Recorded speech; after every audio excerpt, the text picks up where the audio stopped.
Hello there guys, welcome back to my channel. This is your Tito PJ and this is Tito Mo Talks. Di ba meron na tayo? Dito na sa Tito Mo Talks.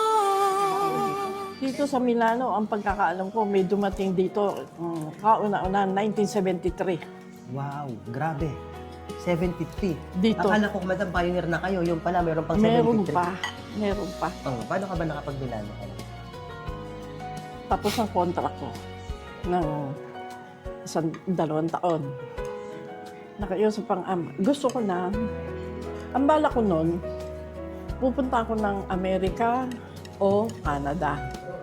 Kasi ang pangarap ko, madala ko mga anak ko sa Italy, sa Canada o kaya kung saan ako malilipat. Nag-apply ako sa Canada. Ang magiging amo ko sana doon, ang babae flight stewardess, ang babae police. May 2 silang anak.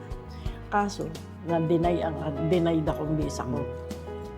Lumipat ako Hindi rin. talaga kayo para sa Canada. Oo. Lumipat ako dito, nang intensyon ko lang, kumuha ng visa dahil nandito ang Kaya ka nakarating ng Milano para kumuha ng visa. Kasi nandito Canadian ka. Embassy. Paano naman pumasok sa isip nyo na pwede pala ako magtayo ng restaurante dito sa Milano?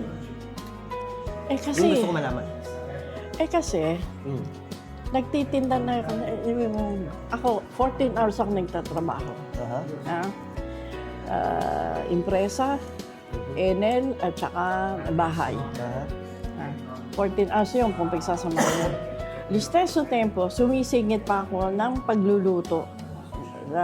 Pagdating ko sa gabi, nagluluto ako ng siopaw, nagluluto ko ng kung ano gusto ng mga tiga-bangko. Yung tanghalian ng mga bangko rito, ako nagdadali. Matutulog ako. Bangko Pilipino? Oo. Tapos, hanggang sa, yun na nga, naisip ko na, bakit ba, hindi ko gawin. Tinulungan ako ng amo ko. Yung amo niyo yung tumulong sa'yo magkaroon ng karinderya. Oo, kung paano. So, pero talent mo talaga yan kasi, di ba? Ang alam ko, yung nanay niyo ay meron talagang karinderya sa Pilipinas, di ba? Nasa lahi namin. Sa kanya niyo nakuha yung talento sa pagluluto. Lahi namin. Sa side ng nanay ko, lahi namin. Tapos na inabot ko pa itong Esther Carinderia na to. Madami pa kaming tumatambay doon. So, i-shoutout niyo mga hello, kaway-kaway sa mga kumakain sa Esther Carinderia. Nakakamiss yung Esther Carinderia kasi, kailan ba na sarado ang Esther Carinderia, madam? Nung ilang taon na ako nagpe-pension, siguro sa pagod na rin. Kasi ang pagkakamali ko, hindi ako nag-hire ng makakatulong ko. Sinolo ko at umasa ako sa tulong ng mga anak ko. Pero sa totoo lang, hanggang ngayon, pagka nakakasalubong ako ng Hinahanap yung luto niyo, no? Oo. Yung siopaw niyo, Bicol Express niyo. Madili bang desisyon yung ginawa niyo yun para iwanan yung tindahan? Hindi. Pero wala akong magagawa. Kasi pagod ako. Pagod na. Yun nga, ang pagkakamali ko. Siguro kung kumuha ko ng ibang makakatulong yung upahan, siguro hanggang ngayon yan. Dahil hindi ko mararamdaman yung hirap. Yung talagang pagod. Hindi ba? Akala ko na kapag naging may-ari na kayo ng tindahan, mawawala na yung pagod at hirap, no? Ng pangangatulong. Hindi pala. Kasi ako, hindi ko maitinda ang aking isang pagkain. Hindi ko mailalabas yan para ibenta. Pag para sa akin, hindi masarap. Ganun ako. Hindi kasi iniisip ko po, syempre, galing kayo sa pamamasukan, sa paglilinis ng bahay, paglilinis ng empresa. Akala ko, nung magkaroon na kayo ng negosyo, negosyante na kayong tinatawag, akala ko matatapos na yung kahirapan, matatapos na yung... Hindi matatapos doon. Hindi pala. Hindi. Isa sa realization yun, no? Kasi may connotation kasi ang Pilipino, o ako, kahit ako, na kapag nagnegosyo na yung tao, parang mas nakakaangat-angat na, parang hindi na nahihirapan. Mali ang diskarte ko. Magbigay ka nga ng example ng mahirap sa isang negosyo? Kumbaga, yun gusto ko malaman. Gaano kahirap? Tax. Sa mga ano pala ito, sa mga bayarin, expenses din, no? So, ibig Tax. sabihin, malaki talaga yung tax. Malaki.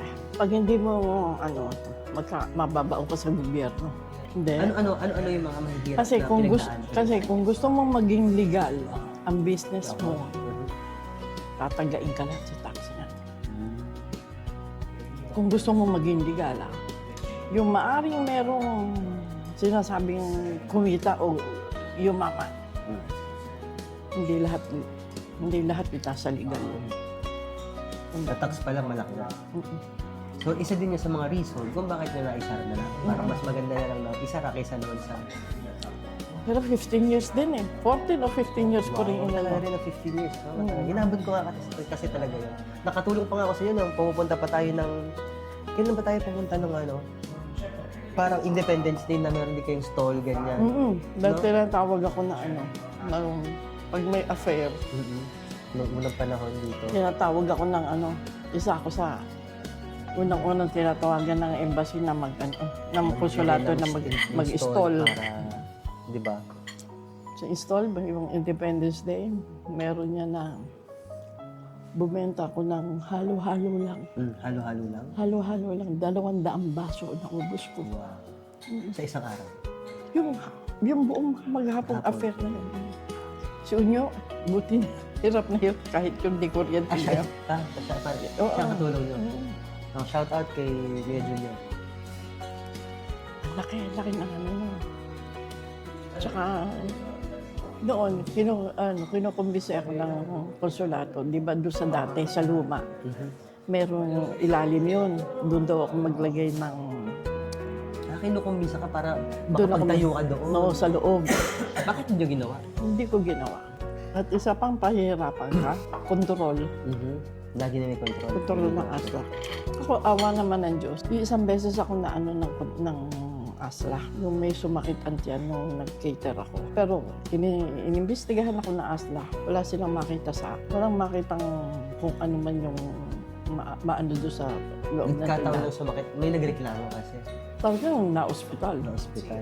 Talagang na-hospital. Grabe. Ang hirap din nga pala. Yun lang sasakit ang ulo mo dahil araw-araw i-set mo ng utak mo. I-set mo ng utak mo na araw-araw. Posibleng may dumating na inspektor. Hindi ka dapat makontento. Hindi yung okay ka, yung wala kang iniisip na ano. Pero kasi madaming ako isa to sa epitome of courage o tapang. Kasi matapang ito si madam sa mga hirap mo sa buhay, madam, napakatapang. Madami ka rin kasi, hindi lang sa hindi lang sa trabaho, hindi lang sa, madami kang hirap na talagang very strong woman ka. Tsaka yun naman talaga, strong. Talagang yung personalidad. Yun yung talaga. Strong ka. Talagang wala akong, kumbaga sana wala akong inuuruan.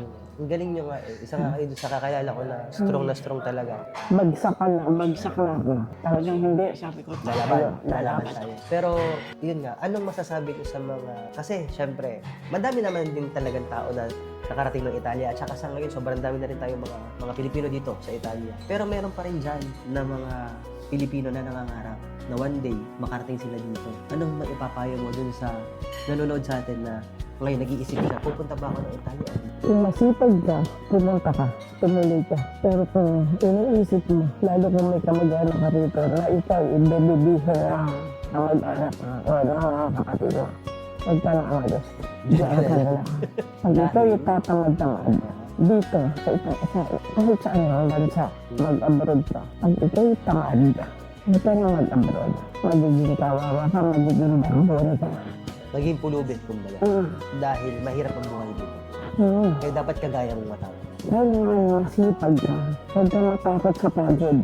Kasi yung iba narinig ko pagkarap, mahirap eh, nakakapagod. Walang trabaho hindi hindi ka pwedeng kumita na hindi ka nakapagod.